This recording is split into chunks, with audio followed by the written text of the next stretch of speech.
ओम नमो भगवते वासुदेवाय नमो नमः। पांचवा अध्याय, जिसमें दुर्वासा जी के दुख की निवृत्ति होती है। सुखदेव जी राजा परीक्षित को कहते हैं कि अब दुर्वासा जी आते हैं अम्बरीश के पास, उनके चरण पकड़ लेते हैं, आकर कहते हैं कि आप भगवान के प्यारे भक्त हैं, उनका महत्व मैंने देख लिया जो भक्तों का होता है भगवान के प्रति। उस महत्व के तौर पर जो भी मैंने तुम्हारे साथ किया, मैंने तुम्हारा अपराध किया है, तो मुझे तुम क्षमा कर दो। राजा अम्बरीश जो हैं वह बड़े ही करुणामय हैं। उनका हृदय जो है दयावश पीड़ित हो जाता है जब दुर्वासा जी उनके चरण पकड़ लेते हैं। उनको बिल्कुल भी अच्छा नहीं लग रहा है उस बात पे कि वो उनके चरण पकड़ रहे हैं। जो अम्बरीश हैं इसके बाद सुदर्शन की स्तुति करते हैं कि वह उनके हृदय की जलन को मिटा दे, उनको क्षमा कर दे, उनकी कोई भूल नहीं है, उनको छोड़ दे।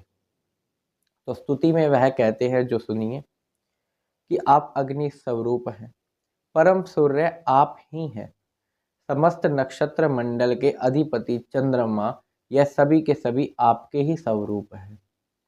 और जो ज्ञानेंद्रियां, कर्मेंद्रियां, जल, वायु, आकाश, यह सब आपके ही रूप है। सभी अस्त्र, सभी शस्त्र को मार डालने में, काट डालने में आप समर्थ हैं। अपने भक्तों की रक्षा के लिए आप हमेशा उनका सहयोग करते हैं, और विष्णु भगवान के जो प्यारे भक्त होते हैं उनके लिए तो आप हमेशा ही तैयार हैं। उन पर तो किसी प्रकार का कष्ट आने ही नहीं देते आप। यदि मैंने थोड़ा सा भी यज्ञ कर्म किया हो, यदि मैंने थोड़ा से भी धर्म का पालन किया हो, तो दुर्वासा जी के हृदय की जलन मिट जाए। यदि एकमात्र आश्रय जो इस पूरे विश्व के हैं, यदि उनकी मैं शरण में हूँ, तो दुर्वासा जी के हृदय की जलन मिट जाए। यूं उन्होंने कहकर उनकी स्तुति की सुदर्शन भगवान की, और वह फिर पीछे हो जाते हैं। दुर्वासा जी के हृदय की जो जलन है वह मिट जाती है। दुर्वासा जी खड़े होते हैं, वह बड़े ही प्रसन्न होते हैं और प्रसन्न होकर उत्तम उत्तम आशीर्वाद उनको देने लगते हैं। वह कहते हैं कि आज मैंने भक्त का महत्व जान लिया। जो भक्त है उनकी महिमा, इसका गुणगान नहीं किया जा सकता। यदि कोई भगवान का सच्चा भक्त है और वो निष्काम भाव से भगवान की भक्ति करता है, तो उससे बढ़कर कुछ नहीं है, उससे बढ़कर किसी प्रकार का कोई धर्म ही नहीं है। क्योंकि वो जो कर रहा है वो भगवान का प्यारा हो गया है, और जब भगवान का प्यारा हो गया है उसके लिए कोई चीज़ दुर्लभ नहीं है, उसके लिए कोई काम ऐसा नहीं है वो जो ना कर सके।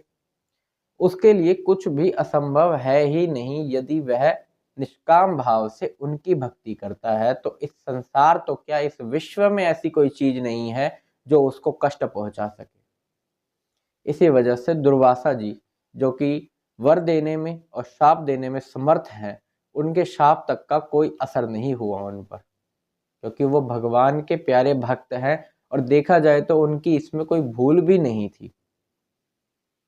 जो हुआ प्रारब्धवश हुआ। इसके बाद जैसा कि भागवत जी में बताया हुआ है कि जब वह चले जाते हैं तब राजा अम्बरीश ने क्या किया।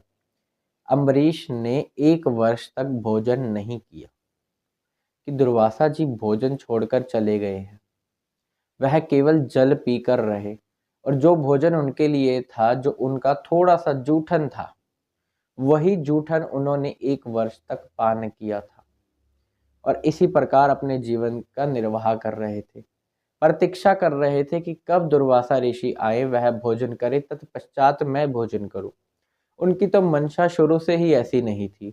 जब दुर्वासा ऋषि यमुना तट पर गए थे, तब भी उन्होंने ऐसा कुछ नहीं सोचा था कि मैं पीछे से भोजन करके रखूं। वो तो एक घड़ी समाप्त होने वाली थी, तो अति आवश्यक था पारण करना।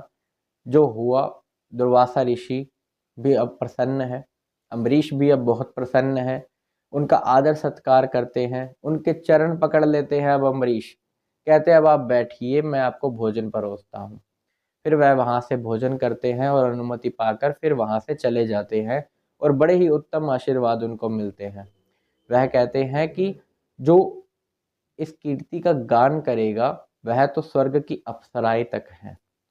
जब तक यह संसार रहेगा और तब तक इस यश का गान किया जाएगा जो आज भक्त की महिमा का गुणगान तुमने किया है। यदि इस भक्त की महिमा का गुणगान यदि कोई करता है तो भगवान का सच्चा भक्त बन जाता है, ऐसा इस आख्यान का आशीर्वाद भी है।